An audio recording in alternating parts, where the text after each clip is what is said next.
ഒരു 50 വയസ്സിന് മുകളിലാകട്ടെ, എന്നിട്ട് ഹൃദയത്തെക്കുറിച്ച് ഓർത്ത് ടെൻഷൻ അടിച്ചാൽ മതി എന്നുള്ള ഒരു ആറ്റിറ്റ്യൂഡ് മാറ്റാൻ നേരമായി. ഹൃദയാഘാതങ്ങൾ ഒരു കാലത്ത് പ്രായമായവരിൽ മാത്രം കണ്ടിരുന്ന ഒരു ഗുരുതരമായ ആരോഗ്യ പ്രശ്നം ഇന്ന് യുവജനങ്ങളിലും വ്യാപകമാകുന്നു എന്ന് പല സ്റ്റഡീസിലും ന്യൂസുകളിലും റിപ്പോർട്ട് ചെയ്തിട്ടുണ്ട്. 20കളിലും 30കളിലും ഉള്ളവർ ഈ ജീവിത ഭീഷണിക്ക് ഇരയാകുന്നത് ഒരു പുതിയ യാഥാർത്ഥ്യമായി മാറിയിരിക്കുന്നു. ഈ പ്രവണതയുടെ കാരണങ്ങളും ഫലങ്ങളും പരിശോധിക്കാം.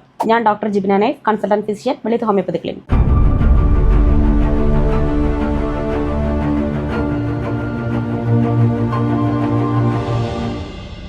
നമ്മുടെ സമൂഹം നേരിടുന്ന ഈ ആശങ്കാജനകമായ പ്രശ്നം ഗൗരവത്തോടെ നാം കാണേണ്ടതാണ്. 25 വയസ്സിന് താഴെ ഉള്ളവരിൽ പോലും കാർഡിയാക് അറസ്റ്റ് വരുന്നത് ഒരു അസാധാരണ സംഭവമായി മാറിയിരിക്കുന്നു. ഈ 20കളിലും 30കളിലും ഉള്ളവർക്ക് ഹൃദയാഘാതം സംഭവിക്കുമ്പോൾ ഇത് കേവലം ഒരു ആരോഗ്യ പ്രശ്നമല്ല, പൂർണ്ണമായും ഒരു സാമൂഹിക പ്രശ്നം തന്നെയാണ്. ഈ പ്രവണതയുടെ പിന്നിലുള്ള കാരണങ്ങളും അതിനുവേണ്ട പരിഹാരങ്ങളും അറിയേണ്ടത് നമ്മളുടെ ഓരോരുത്തരുടെയും ആവശ്യം തന്നെയാണ്. ഇതിന്റെ പ്രധാന കാരണം എന്ന് പറയുന്നത് നമ്മുടെ ജീവിതശൈലിയിലുള്ള വ്യതിയാനം തന്നെയാണ്. അൺഹെൽത്തി ആയിട്ടുള്ള ഫുഡും അതേപോലെ വ്യായാമം തീരെ ഇല്ലാത്ത ജീവിതശൈലിയുമാണ് ഇതിന്റെ പ്രധാന കാരണം. ഈ അൺഹെൽത്തി ആയിട്ടുള്ള ഫുഡ് കഴിക്കുന്നതിന്റെ പ്രധാന പങ്കെന്ന് പറയുന്നത് സോഷ്യൽ മീഡിയ തന്നെയാണ്. അതായത് ഇപ്പോൾ സമൂഹത്തിൽ ശ്രദ്ധേയമായ ഒരു പുതിയ പ്രവണതയാണ് ഫുഡ് ബ്ലോഗർമാർ അവതരിപ്പിക്കുന്ന ഭക്ഷണത്തോടുള്ള ഒരു ആവേശമാണ്. നല്ല ടേസ്റ്റിലുള്ള ഭക്ഷണങ്ങൾ പരീക്ഷിക്കാൻ, അല്ലെങ്കിൽ ഈ ബ്ലോഗർമാർ ഇൻട്രൊഡ്യൂസ് ചെയ്യുന്ന ഈ ഹോട്ടൽസിന്റെ അല്ലെങ്കിൽ റെസ്റ്റോറൻറ്റ്സിന്റെ എല്ലാം ആംബിയൻസ് ആസ്വദിക്കാനും അതേപോലെ തന്നെ ഫ്രണ്ട്സുമായിട്ടും ഫാമിലി ആയിട്ടും ഒക്കെ പോയി ഫോട്ടോ എടുക്കാനും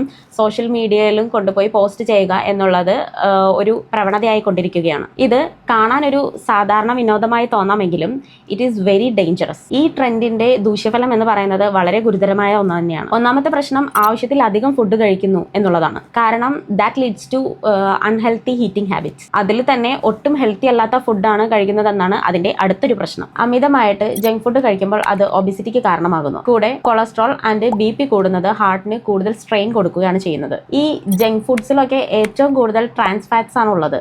അത് ബാഡ് കൊളസ്ട്രോൾ കൂടുന്നതിന് കാരണമാകുന്നു. Followed by heart attack and stroke. അതേപോലെ ഈ ജങ്ക് ഫുഡ്സിലെ കൂടിയ അളവിലുള്ള സോഡിയം ബ്ലഡ് പ്രഷർ കൂട്ടുകയും അതിലൂടെ ബ്ലഡ് വെസൽസ് നശിപ്പിക്കാനായിട്ട് ചാൻസും ഉണ്ടാകുന്നു. ഈ വിനോദം ഡേഞ്ചറസ് ഈറ്റിംഗ് ട്രെൻഡ്സ് പ്രോത്സാഹിപ്പിക്കുന്നു. ഇത് യുവാക്കളിൽ അവരുടെ നല്ല ഭക്ഷണം കഴിക്കുന്നതിനുള്ള ശീലങ്ങൾ മാറ്റി അൺഹെൽത്തി ലൈഫ് സ്റ്റൈലിലേക്ക് വഴിയൊരുക്കുന്നു. അതേപോലെ മറ്റൊരു കാരണം എന്ന് പറയുന്നത് മെന്റൽ സ്ട്രെസ് ആണ്. മാനസിക സമ്മർദ്ദം ഹൃദയാരോഗ്യത്തെ പ്രതികൂലമായി ബാധിക്കുന്നു എന്ന് ഒരുപാട് സ്റ്റഡീസിൽ വ്യക്തമാക്കിയിട്ടുണ്ട്. ജോലിയിലെ workload, deadlines, performance pressure, targets എന്നിവയുടെ ഫലമായി കോർട്ടിസോൾ ഹോർമോണിന്റെ ലെവൽ കൂടുതലായിട്ട് ഉയരുന്നു. ഇത് high blood pressure, inflammation, cardiac arrest തുടങ്ങിയ പ്രശ്നങ്ങൾക്ക് വഴിയൊരുക്കുന്നു. COVID-19 പലരുടെയും ഹൃദയാരോഗ്യത്തിൽ വലിയൊരു പ്രത്യാഘാതം സൃഷ്ടിച്ചിട്ടുണ്ട് എന്നുള്ളതാണ് മറ്റൊരു കാരണം. പോസ്റ്റ് കോവിഡ് പ്രശ്നങ്ങളായ രക്തം കട്ടപിടിക്കുന്ന അവസ്ഥ, ന്യൂറോളജിക്കൽ പ്രശ്നങ്ങൾ, ഡാമേജ്ഡ് ആയ ഹാർട്ട് ടിഷ്യൂസ് എന്നിവ കാരണം ഹൃദയാഘാതങ്ങൾ വർദ്ധിക്കുന്നു. നമ്മുടെ സമൂഹം നേരിടുന്ന ഈ ആശങ്കാജനകമായ പ്രശ്നം വളരെ ഗൗരവത്തോടെയാണ് കാണേണ്ടത്. ശരിയായ അറിവും മുൻകരുതലും സ്വീകരിക്കേണ്ടത് ഇപ്പോൾ അത്യാവശ്യമാണ്. ഇനിയും താമസിച്ചിട്ടില്ല.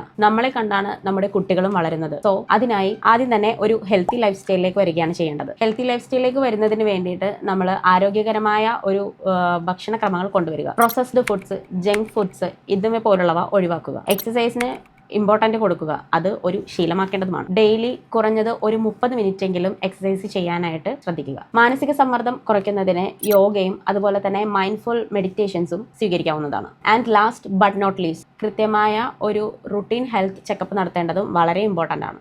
വെളിത്ത് homeopathy on a mission to cure.